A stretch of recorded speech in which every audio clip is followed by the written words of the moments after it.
JEE Mains 2026 PYQ previous year questions chapter wise and topic wise.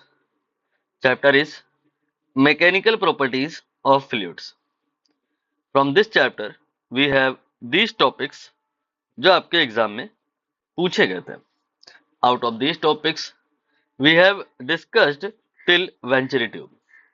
Now we will start with a new topic, that is W in blowing a soap bubble. मतलब soap bubble को blow करने में हमें कितना work करना पड़ता है, इसे हमें यहाँ पे निकालना है. जो क्वेश्चन पूछा गया था वो आपकी स्क्रीन पे है. अगर आपको इस टॉपिक के बारे में जानकारी है तो आप एक बार इसका आंसर निकाल लीजिए और मैच करा लीजिए. इसका आंसर आएगा, इसका आंसर 11304 आएगा. क्वेश्चन के पीछे का थ्योरी क्या है, कॉन्सेप्ट क्या है, मैं एक्सप्लेन कर दूं. देखिए ऐसा है कि किसी भी लिक्विड की अगर सरफेस को हम कंसीडर करें तो वहां के जो मॉलिक्यूल होते हैं वो इक्विलिब्रियम में नहीं होते. For example here we are going to consider a glass in which we have water. ये हमने वाटर से भरा हुआ एक ग्लास कंसीडर किया है. तो मैंने कहा कि कोई भी लिक्विड हो, जैसे कि यहाँ वाटर है, इसकी सरफेस पे जो मॉलिक्यूल होते हैं वो इक्विलिब्रियम पे नहीं होते हैं. कुछ दो चार मॉलिक्यूल बना लिए जाएं. ये मैंने कुछ दो चार मॉलिक्यूल बनाए.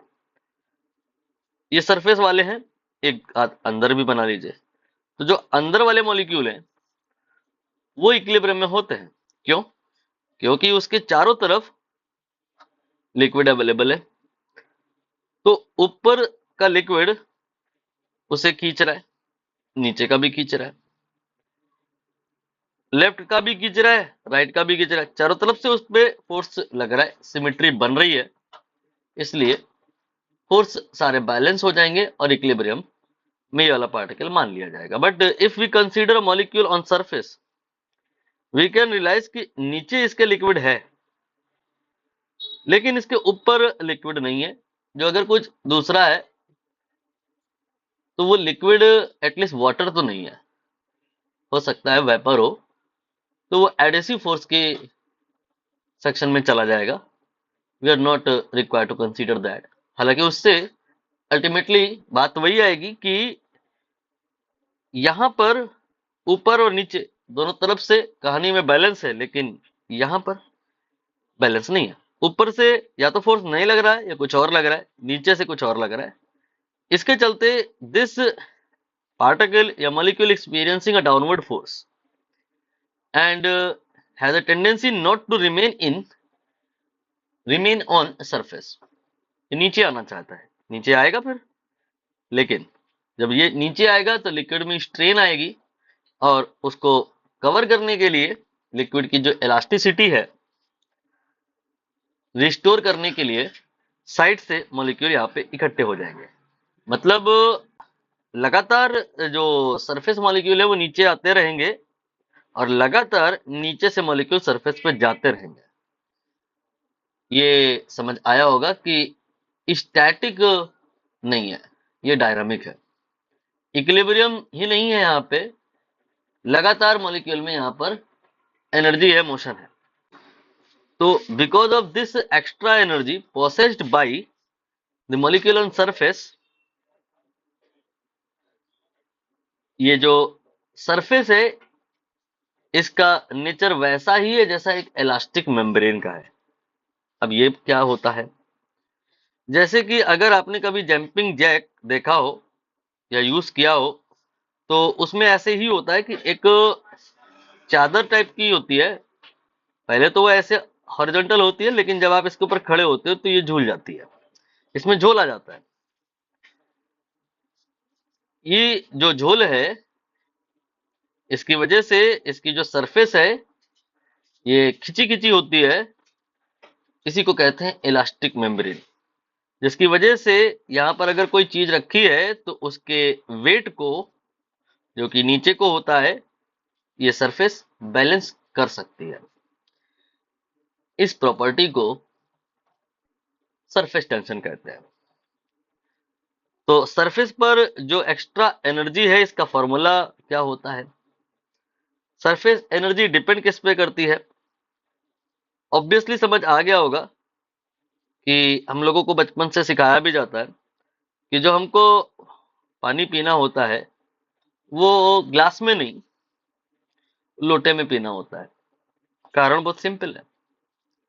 जो लोटा होता है उसमें जब आप पानी लेते हो तो सरफेस एरिया उसका ज्यादा होता है, सरफेस एनर्जी ज्यादा होती है। घुमा फिरा के कह सकते हैं कि वही एनर्जी आपकी बॉडी में मेटाबोलाइज होती है, जो भी कहते हैं। इतना मुझे जानकारी नहीं है, कुल मिलाकर के बात सही है क्या कि अगर हम वही वाटर को एक बड़े से भगोने में रखें, सरफेस एरिया ज्यादा होगा तो सरफेस एनर्जी ज्यादा होगी। मतलब surface energy directly proportional to surface area. यानी कि इसे अगर यू से रिप्रेजेंट करें, डायरेक्टली प्रोपोर्शनल टू ए। जब प्रोपोर्शनलिटी हटाते हैं तो एक कांस्टेंट आता है, उसे यहाँ पे टी से रिप्रेजेंट करते हैं, और टी का नाम होता है सरफेस टेंशन, राइट। अब यहाँ पर हम बात करेंगे सोप बबल की। सोप बबल, ये भी आपने बचपन में खेला हुआ है कि आप एक ग्लास में सोप सॉल्यूशन लेते हैं और फिर कोई खाली पेन अगर है आपके पास तो इसमें डिप कराते हैं, सोप सॉल्यूशन उसके अंदर आ जाता है। ये खाली पेन है, इसके अंदर सोप सॉल्यूशन है, और ये आपके होंठ है, लिप्स। यहां से आपने एयर ब्लो करी, यहां से बाहर क्या निकलता है? एक बबल निकलती है, इसे सोप बबल कहते हैं। सोप बबल देखने में सर्कुलर होती है, स्फेरिकल होती है, सच में भी ऐसी होती है, लेकिन ये सॉलिड स्फेयर नहीं होता है। इसकी जो कहानी होती है, मानो कि हमारे पास में दो स्फेयर होते हैं, एक की रेडियस r1, एक की r2, लेकिन r1 r2 के बीच में अंतर इतना ज्यादा नहीं होता। इसीलिए ऐसा लगता है क्या कि हमारे पास में एक ही स्फेयर है, बशर्ते, लेकिन रियलिटी में एक नहीं, दो स्फेयर है। और जो ये सोप सोल्यूशन होता है वो इस एनुलर रीजन में होता है, यहां पे होता है। बाकी इसके अंदर यहाँ पर खाली होता है, वैक्यूम होता है, या यू कैन से एयर होता है। इसीलिए जब आप इसको पंचर करो, कोई पिन से छेद करो, तो एकदम से फूट जाती है। बहुत ज्यादा अंदर तक पंचर नहीं करना पड़ता है, थोड़ा सा ही पिन करो और ये फूट जाती है। क्योंकि ये जो एनुलर स्पेस होता है, जो थिकनेस होती है सोप बबल की, बहुत कम होती है। ये सोप बबल आप जब यहाँ पर क्रिएट कर रहे हो तो इस प्रोसेस में वर्क कितना करना पड़ेगा? यह सोप बबल ऑलरेडी क्रिएटेड है, उसका एरिया आपको और बढ़ाना है, छोटी सोप बबल को बड़ा करना है। ये आपके पास सोप बबल है लेकिन अभी बहुत छोटी है, आप इसके अंदर हवा भर रहे हो या कुछ कर रहे हो जिससे कि वो बड़ी हो जाए। इसमें वर्क कितना करना पड़ेगा? बहुत सिंपल है तरीका। यहाँ पर सरफेस एरिया देख लो और यहाँ पे सरफेस एरिया देख लो। सरफेस एरिया यहाँ पे अगर रेडियस r1 है तो स्फेयर का सरफेस एरिया 4πr1 स्क्वायर। यहाँ पे रेडियस अगर r2 है तो स्फेयर का सरफेस एरिया 4πr2 स्क्वायर होगा। सरफेस एरिया और टेंशन मल्टीप्लाई करते हैं अगर, जैसा कि मैंने यहाँ बताया, तो सरफेस एनर्जी निकल आएगा। Surface energy here will be T multiplied by this, and here T multiplied by this.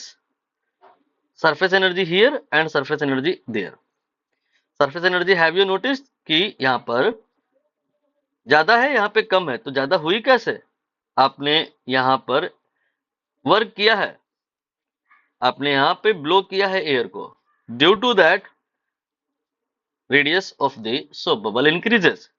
तो कितना वर्क किया है? Very simple, change in potential energy निकलो, तो ये आ जाएगा T into 4πr2 square minus T into 4πr1 square.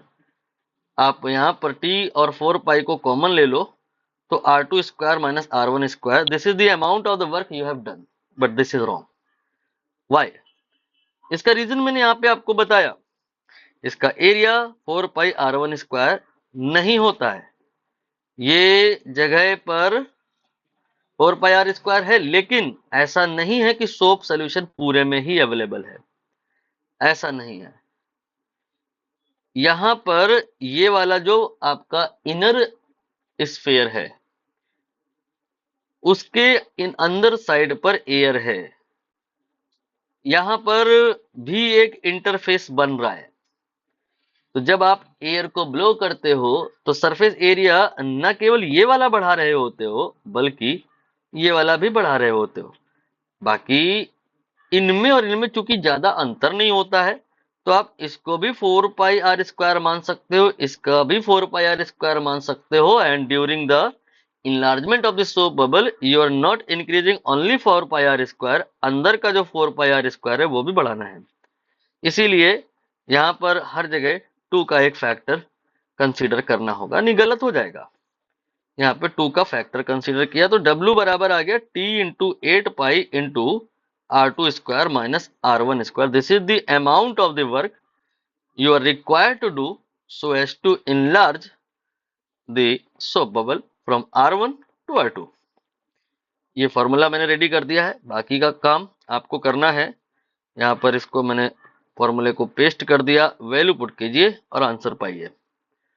ये T यहाँ पे रखा जाएगा, कितना है 0.04। 8 इंटू पाई की वैल्यू इन्होंने कहा है 22/7 रखेंगे, मैं इनकी बात मान ले रहा हूं, माननी ही पड़ेगी, कोई चॉइस नहीं है। इसके बाद में R2 बड़े वाले का रेडियस 14 सेंटीमीटर नहीं, डायमीटर है ये 7 centimetre, and square of that metre में कन्वर्ट अभी मैंने किया नहीं है, करने के लिए 10⁻⁻⁴ से मल्टीप्लाई कर दिया। एंड ये 7 है, 7/2 रखेंगे, स्क्वायर करेंगे। यहां से आंसर एसआई यूनिट में आएगा क्योंकि वैल्यू सारी एसआई यूनिट में रखी जा रही है, यानी कि जूल में आएगा, बट जूल में हमें निकालना नहीं है, हमें तो माइक्रो जूल में निकालना है। तो 10⁻6 से मल्टीप्लाई कर दिया। अब यहां से सॉल्विंग जब होगी तो आंसर माइक्रो जूल में आएगा, और जहां तक मेरा अनुमान है कि ये आपका 3696 आ जाएगा। मतलब this much amount of work you are required to do so as to increase the radius R2 from R1 to R2। कह रहे हैं जो तुम्हारा आया वो मत बताओ, जो आया उसको इसके बराबर करो, 15,000 माइनस x माइक्रोजूल के बराबर करो, और अब x की वैल्यू बताओ। बता देते हैं कितना आ जाएगा। ये x आ जाएगा 15,000 माइनस 3696, सॉल्व किया जाए अगर तो 11,304 आएगा। यही आपके सवाल का सही जवाब है। उम्मीद कर रहे हैं समझ आ गया होगा। नहीं समझ आ गया है तो संकोच न कीजिए, कमेंट सेक्शन आपके लिए है, कमेंट कीजिए। नहीं अगर हो पा रहे तो नंबर आपके पास है, कॉल मत कीजिए, टेलीग्राम कीजिए या व्हाट्सएप कीजिए। ये इंडेक्स है, इसमें अभी अभी जो टॉपिक खत्म हुआ है मैंने उसको टिक कर दिया है। अब जो बचे हैं वो आपकी स्क्रीन पे हैं, अगले वीडियो में उनको भी कवर किया जाएगा।